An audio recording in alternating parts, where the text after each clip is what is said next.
Delta FM. Municipal 2026. Parole de candidat.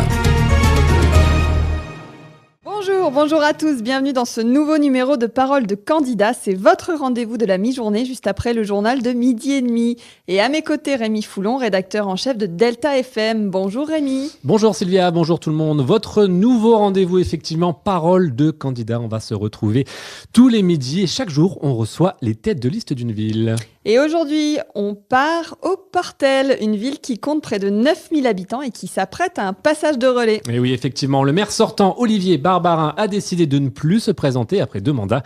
Il a succédé en 2014, on le rappelle, à Laurent Feutry en le battant d'une vingtaine de voix. Il a été réélu en 2020, cette fois avec plus de 76% des suffrages. Effectivement Rémi, notre invité d'aujourd'hui est issu de la majorité d'Olivier Barbarin, a fait les 2 mandats avec lui en tant qu'adjoint au sport. Bonjour Maxime Leprêtre. Bonjour. Bonjour Sylvia, bonjour Rémi. Cela fait donc 2 mandats, 12 ans que vous êtes à la mairie du Portel en tant qu'adjoint au sport. Une sacrée responsabilité dans le sens où la ville est connue pour son dynamisme sportif avec une équipe de basket en Betclic Elite et une ville qui a notamment obtenu son 4e laurier très récemment. C'est quoi le secret pour le Portel d'avoir un tel dynamisme sportif ? Alors, le secret avant tout, c'est déjà ce bassin d'associations sportives qui est très riche et très diversifié, avec beaucoup de licenciés. On a plus de 700 licenciés sur cette commune. Donc, ces petites associations vivent aussi un petit peu dans l'ombre de ce club de basket, comme vous le disiez, justement en Betclic Elite.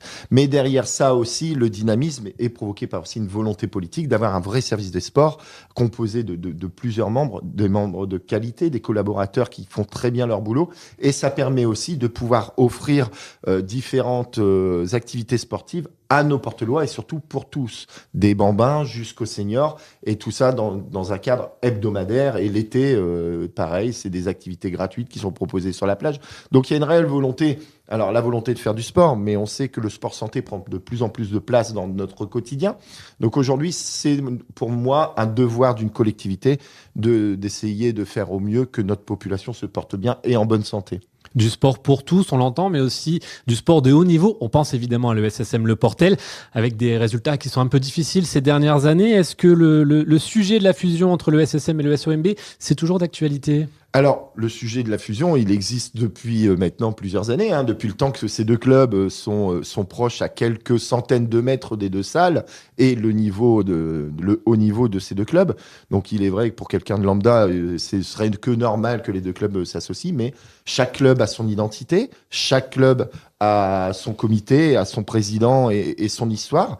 Et aujourd'hui, je pense que s'il y a fusion, c'est aux dirigeants de se mettre autour d'une table et d'en discuter. Après, le politique suivra cette dynamique ou ce choix qui sera fait d'un commun accord pour les 2 clubs.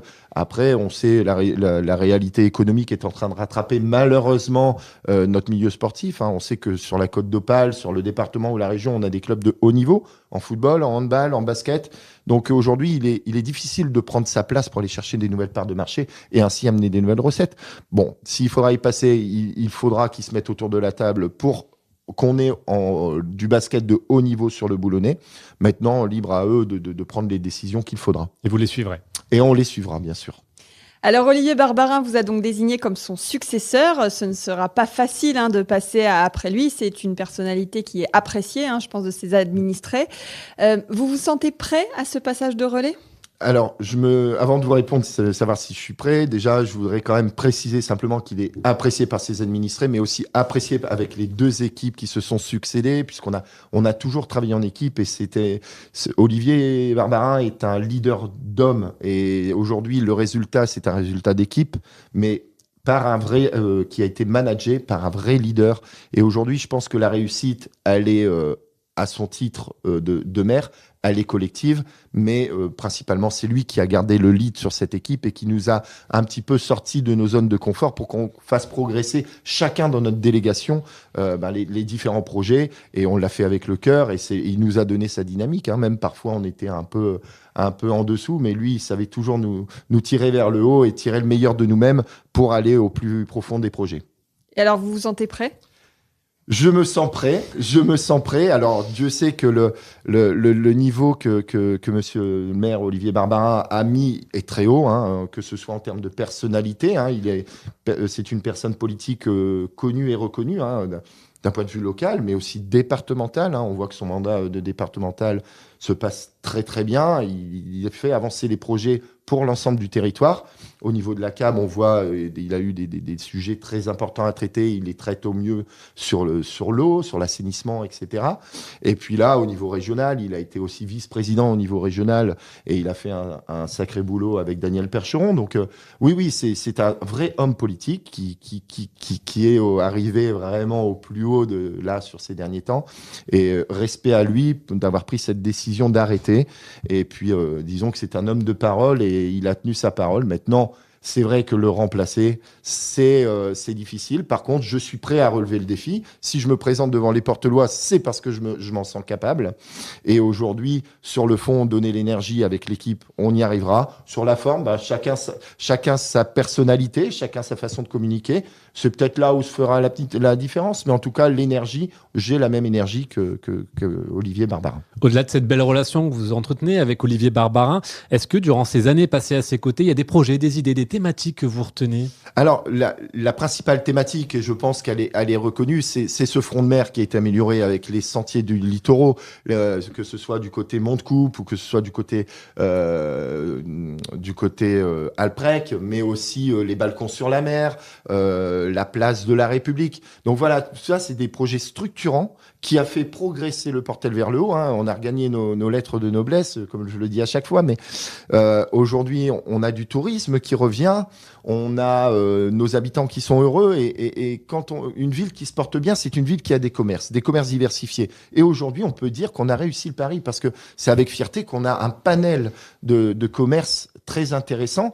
Alors, il profite non seulement il crée de l'emploi. Déjà, une première chose, il crée de l'emploi. Il profite à nos Portelois au quotidien. Ils ne sont pas obligés d'aller sur Boulogne pour aller chercher du poisson, pour aller chercher du pain, pour aller à la banque, pour aller, voilà. Et il profite aussi à nos touristes. Donc tout ça, c'est un aggloméré. Et c'est vrai que ce bord de mer et le projet structurant, si je devais en retenir un des 2 mandats d'Olivier Barbarin, c'est vraiment celui-ci. Parce que c'était une vraie locomotive pour tirer ce Portel vers le haut, pour faire parler du Portel. Et derrière, la déclinaison, ça fait venir du monde partout. Voilà. Alors aujourd'hui, vous êtes le seul à emmener une liste. Comment expliquez-vous qu'il n'y ait qu'une seule liste au Portel ? Alors on pensait peut-être voir ressurgir Laurent Feutry, ancien maire. Il n'a pas répondu à nos sollicitations. Avant de l'expliquer, je le regrette. Je le regrette pour le débat démocratique qu'on aurait pu avoir pendant cette campagne électorale. Il n'est pas trop tard, hein, voilà. Mais aujourd'hui, je le regrette. Je le regrette pour plusieurs raisons. La première raison, comme je vous le disais justement, c'était ce débat démocratique que j'aurais souhaité. Ensuite, pour que les Portelois aient le choix de 2 programmes, des programmes qui peuvent se ressembler ou pas, mais aujourd'hui, il est important que nos administrés puissent choisir. Voilà. Et c'est juste une question de respect et démocratique. La deuxième chose, j'aurais voulu aussi avoir une opposition, elle va peut-être arriver, mais une opposition simplement pour montrer ma capacité à ouvrir l'esprit et de savoir qu'on peut travailler ensemble. Une opposition n'est pas simplement là pour opposer. Quand on donne le sens de l'engagement pour une ville, c'est faire le bien de nos administrés et faire le bien de la ville.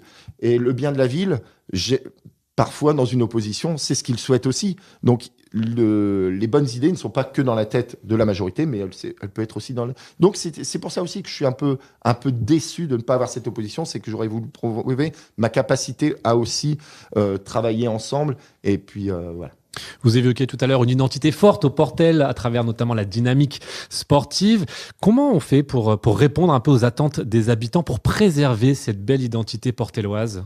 Alors, vous savez, le Portel, c'est assez... voilà, on est un petit village, on est une ville, mais un petit village avec une mentalité bien forte. Une mentalité forte. Et pourquoi ? Parce qu'on tient à nos traditions.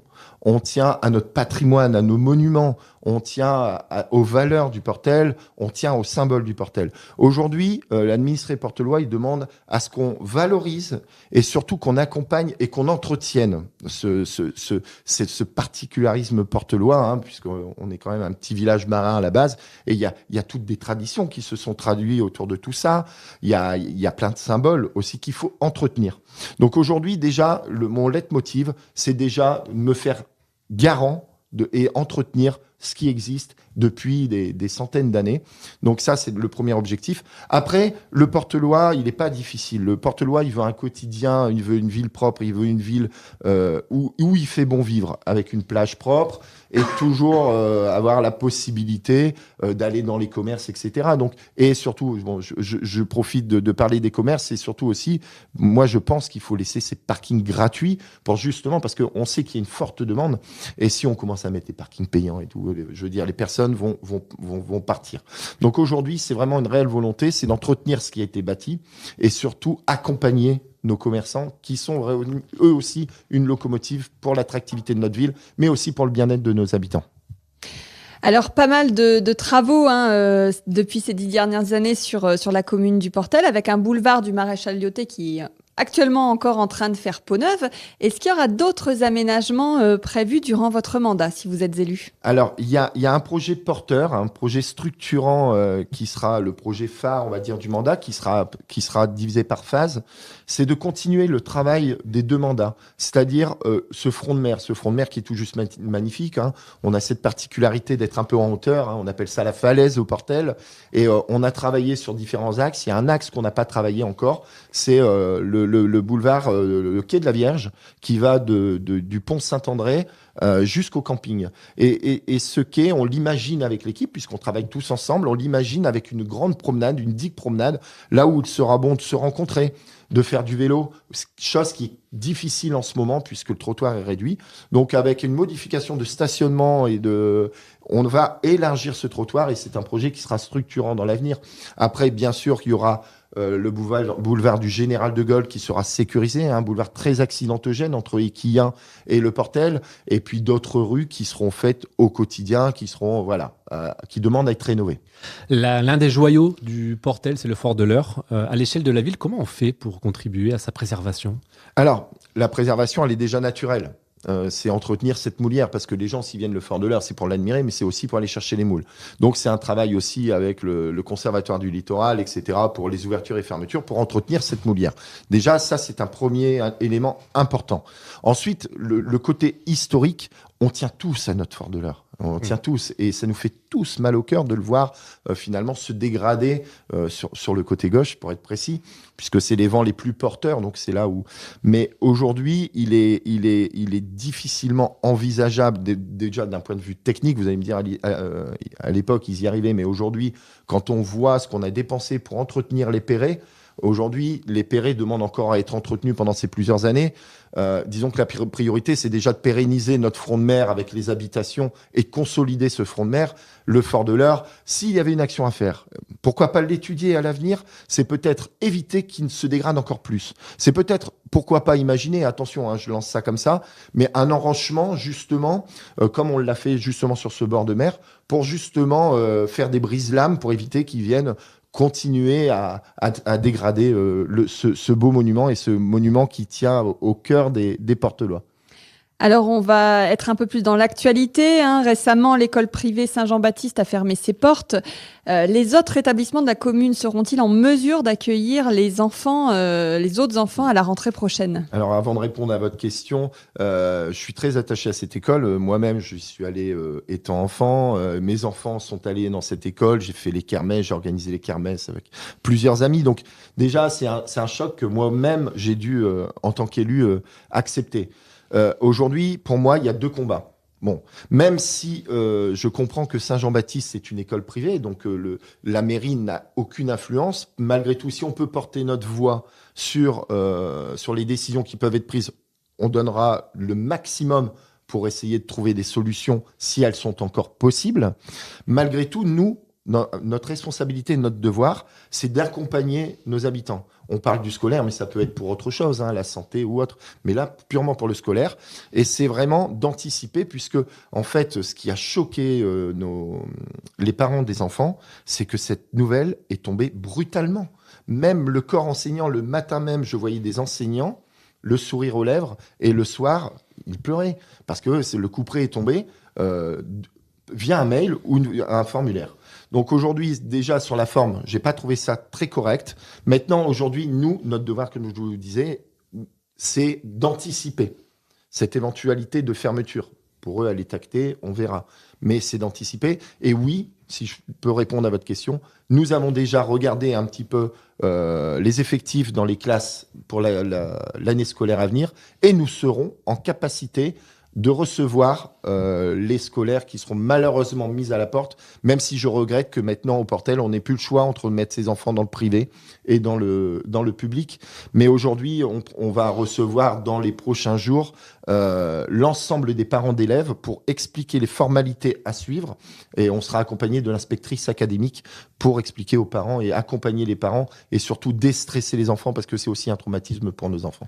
Autre problématique, le Portel, comme de nombreuses villes du littoral, n'est pas épargné par la problématique migratoire. Comment vous le vivez? Comment vous ferez demain si vous êtes élu maire? Alors déjà, humainement, c'est une catastrophe. Je pense qu'on est tous pris au dépourvu. Chacun dans les villes du littoral sont pris au dépourvu. Aujourd'hui, le préventif, malheureusement, on a très peu de moyens pour faire du préventif. Nous, on a des policiers municipaux. Donc le préventif, on peut le travailler qu'en liaison avec la préfecture, la sous-préfecture, le commissariat et notre police municipale sur la détection éventuellement de passeurs, etc. Et c'est de couper des réseaux. Mais aujourd'hui, ce système a tellement pris d'ampleur que le travail est très dur. Malgré tout, il y a déjà eu des actions qui ont été prises sur le Portel en y mettant des caméras qui ont été financées par l'Angleterre pour justement identifier les plaques d'immatriculation éventuelles des passeurs, etc. Par contre, nous, en tant qu'élus, on se doit d'éviter des drames humains. On se doit d'accompagner lorsque le drame est encore sauvé, et qu'on récupère les gens sur notre commune. On se doit de les accompagner. On se doit de leur proposer des salles où ils peuvent se réchauffer, les nourrir ou les réhabiller. Donc voilà, c'est notre rôle, il est vraiment dans le curatif. Le préventif, on y travaille, mais voilà. En termes de sécurité, depuis 2021, les chiffres de la délinquance ont légèrement augmenté au Portel, avec 447 crimes et délits en 2024. Quel dispositif, quelle solution pour les faire baisser ? Alors, c'est une légère augmentation. On met déjà beaucoup de moyens, avec de la vidéoprotection, etc. Alors déjà, je pense qu'on reverra la façon de travailler de la police municipale. Ils font très bien leur boulot. Peut-être par la réaffectation de postes, etc. On verra ce qu'on peut faire. Mais aujourd'hui, je compte beaucoup sur le nouveau texte de loi qui devrait passer dans les semaines à venir, sur les nouvelles prérogatives que pourrait avoir la police municipale. Et là, il y a 6 prérogatives supplémentaires qui peuvent être ajoutées pour la lutte contre la délinquance, pour la lutte contre la délinquance routière aussi, les excès de vitesse, etc. Et je compte bien, puisque ce sera au choix du maire, je compte bien activer tous ces leviers qui mettront des moyens supplémentaires à notre police municipale pour lutter contre cette délinquance. J'espère que ce sera suffisant, mais ce sera un combat du quotidien. On va parler santé pour terminer cette émission. On dénombre 10 médecins généralistes sur le territoire, 13 kinés, 2 dentistes, 14 infirmiers. Comment vous faites ? Comment on fait? Tout simplement, on parlait d'Olivier Barbarin, il a eu cette vraie volonté aussi de voir l'avenir, d'anticiper et de profiter de chaque opportunité. Après, on a eu la chance aussi d'avoir des jeunes médecins qui étaient attachés à notre ville du Portel et qui, d'un commun accord, ont rencontré monsieur le maire et qui a permis, c'était un logement municipal que l'on a vendu à ces médecins qui ont investi. Et d'ailleurs, je profite que vous vous donniez la parole pour les féliciter et leur dire un grand coup de chapeau, puisqu'ils sont encore en développement, ils vont encore agrandir pour le sport santé, puisqu'on a la maison de la santé qui est juste à côté. Et c'est vrai que c'est une chance, là où on commence à avoir des déserts médicaux un peu partout. Au Portel, on a un choix, tout comme le commerce. Voilà. C'était la dernière question. Merci Maxime Leprêtre d'avoir participé à notre émission. Merci à vous. On ne compte donc pour l'heure qu'une seule liste au Portel, celle emmenée par la majorité sortante avec notre invité du jour, Maxime Leprêtre.